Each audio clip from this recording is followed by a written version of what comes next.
안녕하세요. 고릴라TV 구독자 여러분, 박창유입니다. 내일장 모살가를 통해 시장에서 급등락이 나오고 있는 종목들 빠르게 점검을 해보고요. 이 종목 사야 될지 아니면 팔아야 될지 투자 코멘트와 함께 포인트 전략까지 같이 고민을 하고 있죠. 자, 시장 오늘도 별반 다르지 않습니다. 최근의 흐름이 계속 그렇죠. 우하향. 지수는 꾸준히 우하향, 특히 기술주 중심으로 낙폭이 좀 더 커지는 가운데 코스닥 834선까지 내려왔고 뭐 선 그어가면서 여기가 바닥이다 여기가 바닥이다 그럴 시기는 아닌 것 같습니다. 왜냐하면 미국에서도 지금 국채금리 4.5% 넘어서면서 2007년도 이후에 지금 장기물 최고치를 계속 경신을 하고 있죠. 미국 채금리가 올라갔다, 돈값이 올라갔다, 미국에서는 사업을 진행을 하는데 이에 따른 또 조달 비용과 이자 비용 부담이 올라갔다는 거죠.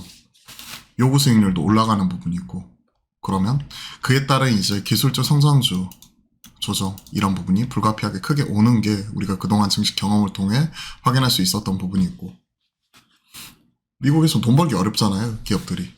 딱 그러한 상황이죠. 돈값이 계속 올라가고 있는 상황에서 이자 비용과 조달 비용 이런 것들이 꾸준히 올라가는 상황이니까 그런 상황에서 성장주부터 먼저 타격을 받는 거고 기술주 타격을 받는 거고, 딱 그러한 흐름이 계속 되풀이되고 있고, 10년물 기준으로 이 부분이 단기 고점을 찍었다 그러면서 좀 꺾인다 하는 모습이 나오기 전까지는 보수적으로 대응을 하자라고 누누이 말씀드렸습니다. 환율, 국채금리 재상승 국면 지수 추가적으로 업데이트하는 이유는 계속 이와 관련된 흐름, 매일 수치 데이터를 통해서 숫자로 확인을 하는 거죠. 자, 그러다 보니까 시장 어떻게 돌아가죠? 개별 이슈, 테마 어떻게? 보시면 아시겠지만 매각 관련, 중입차 치료, 핵융합, 두산, 공모, 로봇주, 정치 테마주, 시장에서 인버스로 움직이고 있는 기아, 자동차 관련주, 그리고 파업 반사, 리스크, A2K, 대비, 그와 관련된 개별적인 이슈, 테마 아니면 개별 이슈. 반면 빠지는 종목 보면 로봇주, 2차 전지주, 또 테마로서 올라왔던 초전도체 관련주 이런 종목들, 그리고 한계 기업들은 지금은 기업 회생 절차, 대우 플러스는 지금 법정관리 신청 이런 쪽으로 넘어가죠. 즉 시장에서는 테마주, 개별주, 그리고 좀 한계 기업들 이런 쪽에서 문제가 발생을 하고 있고요. 뭐 3자 배정이나 이런 쪽 관련돼서도 계속해서 얘기가 나오고 있습니다. 돈 조달해야죠. 지금 조달 비용 계속해서 올라가고 있는데요. 그게 쉽지가 않은 기업들 같은 경우 문제가 생기는 거고요. 전반적으로 시장 힘들고 어렵게 지나가고 있죠. 코스닥 0.5% 빠지지만 0.58 하락 종목이 1150 종목.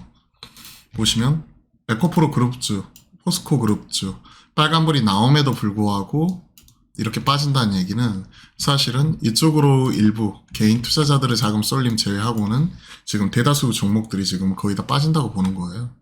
시총 최상단에 있는 이러한 종목들이 빠지는, 올라가는데도 지수 하락이 낙폭이 커지고 있고 하락 종목수가 늘어나고 있고 딱 그러한 모습이죠. 자, 전략은 꾸준히 말씀드렸습니다. 에코프로 그룹주와 포스코 그룹주 신규 접근보다는 가지고 계신 분들이 중장기로 홀딩하는 영역이지 신규 접근한다든지 물을 탄다든지 하는 영역은 아니다. 오늘도 에코프로 그룹주와 포스코 그룹주만 올라가지 나머지 2차전지 다 빠지죠. 대부분. IT 소부장 산다? 아니다. 왜? 국채금리 계속 올라가고 있을 때 이런 기술주 타이밍이 아니다. 최소한 고점 찍었는지 확인하고 사자. 리오프닝 올라왔었죠 어제. 근데 오늘 귀신같이 빠져버리죠. 왜? 어제 올라온 건 한덕수 국무총리가 시진핑 만났다. 방한 검토 제부가 립서비스일지 모르겠지만 맨날 얘기 나왔던 부분이죠. 하루 만에 바로 빠져버리고. 그리고 어제 귀신같이 신고가 경신을 했었던, 종가 거의 고가 부분에서 끝났던, 최근에 바이오 쪽에서 가장 또 핫한 알테오제 매각 관련 기대가 신고가 경신 이후에 오늘은 20% 패버리더라. 최근에 많이 올라간 종목들 추석을 앞두고 차익 실현. 두 번째, 또 이제 10월 11월 되면 대주주 양도세 부분, 특히 개인 투자자들이 최근에 많이 갖고 있어가지고 10억 넘어가는, 평가 10억 넘어가는 이러한 종목들의 경우에는 대주주 양도세에서 좀 자유로울 수가 없겠죠. 그런 부분 같이 나오는 거고, 그리고 성장주 좀 조정 후 빌미가 지금 국채금리 상승과 함께 이 부분이 자극이 되면서 꾸준히 하락하는 모습이 포착이 되고 있죠.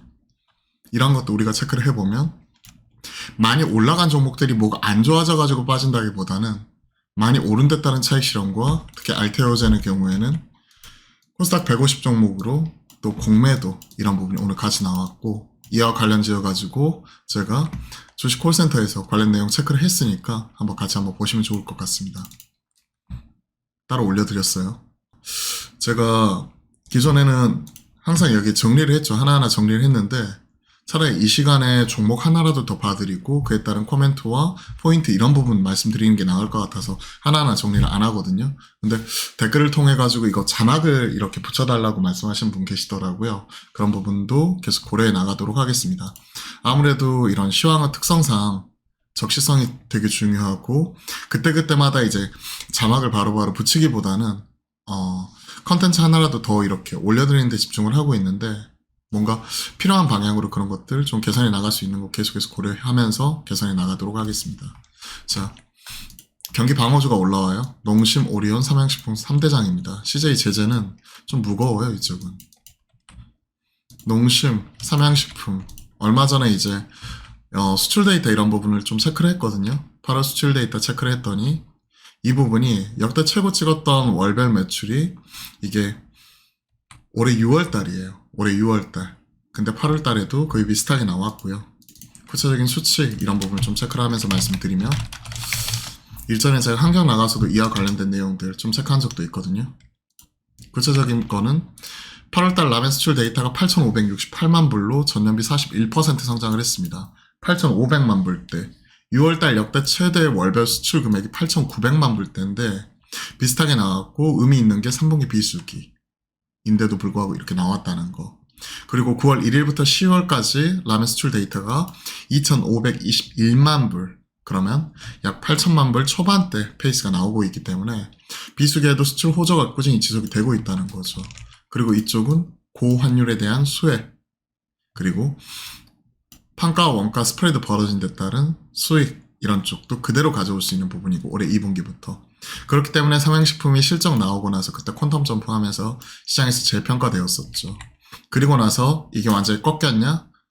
숫자 실적 베이스로 탄탄하게 올라왔기 때문에 갭으로 이렇게 상승했음에도 불구하고 그쵸? 갭으로 상승했음에도 불구하고 기간 조정 형태로 치고받는 모습이 나오고 있죠. 이런 종목은 계속 조정시마다 모아갈 수 있겠죠. 삼양식품 이러한 모습이 나오면 당연히 농심도 10년 만에 미국에서 점유율 지금 현재 2배까지 늘려놨고 추가적으로 지금 미국에서는 지금 2위죠. 이쪽이. 참고로 이쪽은 그 일본의 그 도요수산의 마루짱이라고 이쪽이 인스턴트 누드 1위인데요. 작년 기준 25.5% 그 브랜드 점유율 차지하면서 이쪽 관련해가지고 10년간 점유율 약 2배가량 성장세 보이면서 1위를 맹추격을 하고 있습니다. 그리고 미국 라멘 시장이 작년에 우리나라보다 더 커졌죠. 이런 부분. 그렇기 때문에 차라리 경기 방어업종군 이런 쪽에서 지금 매매하고 대응을 해야 된다고 생각을 합니다. 그렇다고 오늘같이 올라갈 때 따라간다? 아니다. 지금은 따라가면 항상 뒤통수 맞고 깨져버리죠. 자, 그와 관련된 내용들 좀 체크를 해봤고요. 알테오젠 오늘 눈에 띄게 하락을 하는데 일단은 지켜보지만 많이 떨어진다고 신규 접근할 때는 아닌 것 같습니다. 오히려 위에서 사신 분들은 좀 챙길 수 있는 거는 일부는 챙기면서 지켜보시는 것도 좋을 것 같아요. 저라면 알테오젠이 아직 나온 건 하나도 없어요. 하지만 시장에서 급등 급락이 이렇게 나타났고 오늘은 상승폭 이상 하락으로 이렇게 크게 때려버린다는 얘기는 뭔가 내부적으로 뭔가 있던지 공매 이런 부분도 같이 일어나면서 차익 실현이 크게 나온다는 부분이기 때문에 최근에 많이 오른 데 따른 차익 실현이 이렇게 크게 나올 때는 일정 부분 챙겨갈 수 있는 거라면 챙겨가는 게 좋습니다. 그리고 많이 떨어진다고 지금은 신규 접근하는 건 좀 아닌 것 같아요. 그리고 시기적으로 보더라도 26, 27 그러니까 일전에는 과거만 하더라도 28일부터 추석 연휴가 시작이 되면 이번엔 유독 길죠. 다음 주 화요일까지니까 유독 길죠. 근데 보통 경우라면 과거에는 추석을 위해서 돈을 빼는 수요 이런 것들 생각을 하게 되면 D 플러스 2결제니까 어제까지 이런 부분이 마무리되고 보통 27일날 결제가 되니까 이때 돈을 뺄 수 있는 거잖아요. 그러면 오늘 판다고 하더라도 28일날이 아니라 이제는 30일날 돈을 뺄 수가 있는 부분이니까 D 플러스 2거래일 그러니까 30일날 뺄 수 있는 거니까 실질적으로 오늘 판다고 추석을 위해서 돈을 빼는 건 아니죠. 그러면 통상적으로 추석 이런 연휴 시작 전에 25일까지 즉 돈을 뺄 수 있을 때까지 어느 정도 팔고 나서 그 다음부터 일부 다시 채우는 수요가 나타났었는데 과거라면 지금 그런 모습이 안 나오죠. 일주일이 길고 미국 국채금리 계속 꾸준히 상승하고 있는 이런 추이기 때문에 뭘 사고 갈까가 아니라 뭘 팔고 갈까 어떻게 하면 더 줄이고 리스크를 피할 수 있을까 여기에 포커스가 맞춰지는 것 같아요. 시장이 지금. 그렇기 때문에 어제도 2% 넘게 떨어져가지고 아침에 좀 올라오는 것처럼 보이면서 좀 반등이라도 좀 나오더니 금방 그 이상으로 지금 패버리죠. 어떤 뚜렷한 악재가 나왔다기보다는 시장 전반적으로 지금 분위기가 그렇습니다. 나스닥 선물 마이너스 0.4%. 자, 시장 흐름에 대해서 쭉 체크를 해보았고요. 오늘 종목 하나하나 뭐 이런 부분보다는 섹터별 투자 전략과 그리고 눈에 띄는 종목들 중심으로 체크를 해봤습니다. CJ, CGB 4.7% 떨어지는데 CJ가 가져가는 떠가는 부분에 있어서 상장 후 최저가 유정참여자 순손실에 유상증자 제동 CJ가 떠가는 부분에 있어서 좀 얘기를 하는 거죠. CJ, CGV 주식가액과 CJ 올리브 네트워크스 순자산과 차이가 큰 점을 고려해 주식가치가 과대평가될 가능성이 크다. CJ가 신주를 발행하려는 3자 배정 방식으로 CJ 올리브 네트워크스 지분 전략 CGV에 현물 투자하면서 자금 당기려는 이런 부분은 불확실성이 높아지게 됐다. 이런 내용이 나왔기 때문에 어제 개파락에 이어서 오늘도 추가적으로 밀리는 모습이 나타나고 있습니다. 권리관계 내역에 얽혀있는 종목들 불확실성이 커지는 부분은 시장에서 계속 나타나고 있는 부분 같아요. 자, 관련 내용들 쭉 체크를 해봤고요. 도움이 되셨다면 구독, 좋아요 또한 부탁드려 보도록 하겠습니다.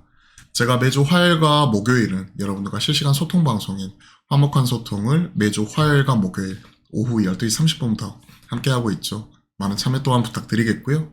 시장이 힘들고 어려운 상황 지속이 되고 있습니다. 이럴 때일수록 용기 잃지 마시고 그 다음을 준비를 해야 되는 거거든요. 그 다음에 대해서 계속 고민하는 이런 부분을 저희와 함께 하십사 말씀드려 보도록 하겠습니다. 자, 추석 연휴 바로 앞두고 시장이 힘들고 어려우니까 많은 분들이 기운 많이 빠지셨을 텐데요. 이럴 때일수록 맛있는 것도 드시고 건강 잘 챙기시고 남은 하루도 화이팅 하셨으면 좋겠습니다. 오늘 장도 진짜 힘든 장 고생 많으셨고 내일 장도 화이팅입니다.